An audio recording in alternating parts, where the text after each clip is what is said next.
আমরা বাংলাদেশের আমলাতন্ত্র বা প্রশাসনের যে কমন চরিত্র দেখি, বৃষ্টি যেই দিকে তারা সেই দিকে ছাতা তুলে, অর্থাৎ ক্ষমতার আপনার বাতাস যেই দিকে তারা কিন্তু সেই দিকে থাকে।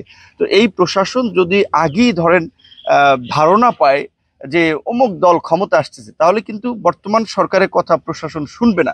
সেই ক্ষেত্রে তারা যে একটা নির্বাচন করবে, অবাধ সুষ্ঠু নিরপেক্ষ নির্বাচন, যেখানে আমরা সকল রাজনৈতিক দল অংশ নিতে চাই এবং আমরা প্রতিযোগিতার মধ্যে দিয়ে নিজেদের জনসমর্থন জনপ্রিয়তাটাও যাচাই করতে চাই, সেই সুযোগটা তো আমরা পাবো না যদি প্রশাসন আগেই একদিকে হেলে থাকে। সেই জায়গা থেকে আমি মনে করি যে একেবারে বেশি আগে যদি নির্বাচনের দিন তারিখ ঘোষণা করে, তাহলে কার্যত প্রশাসন সঠিক এবং নিরপেক্ষ ভূমিকা পালন করবে না। সেই ক্ষেত্রে ডক্টর মোহাম্মদ ইউনূস স্যার যে বলেছেন যে তিনি অত্যন্ত একটা সুন্দর এবং গ্রহণযোগ্য নির্বাচন করতে চান, যেটা বিশ্বে একটা নজির হয়ে থাকবে, সেটি কিন্তু তারা পারবে না। গত 11 মাসে আমরা দেখেছি যে প্রশাসনের ফাংশনিংয়ে কিংবা আইন শৃঙ্খলা পরিস্থিতিতে খুব বেশি একটা ভালো মানে পরিবেশ তারা তৈরি করতে পারে নাই।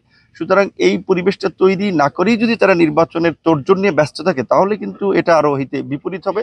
এবং আমাদের ধারণা সেই পরিস্থিতি যদি হয়, তাহলে ওই 24 সালে যেভাবে আমি ডামি নির্বাচন হয়েছে, 18 সালে আপনার আগের রাতে ভোট হয়েছে, এইবারও কিন্তু ওই রকমের পরিস্থিতি হতে পারে। কারণ একটা দল তো সরকারের আশীর্বাদ পুষ্ট হিসেবে পরিচিত হচ্ছে। আজকে আপনারা শুনেছেন যে টিআইবি, যে দুর্নীতি বিষয়ক যে গবেষণা প্রতিষ্ঠান, তার প্রধান ইফতেখারুজ্জামান সাহেব যেমন বলছিলেন, এটা তো সবাই জানে যে আসলে এনসিপির প্রতি কার্যত সরকারের একটু পক্ষপাতদুষ্ট ভূমিকা আছে।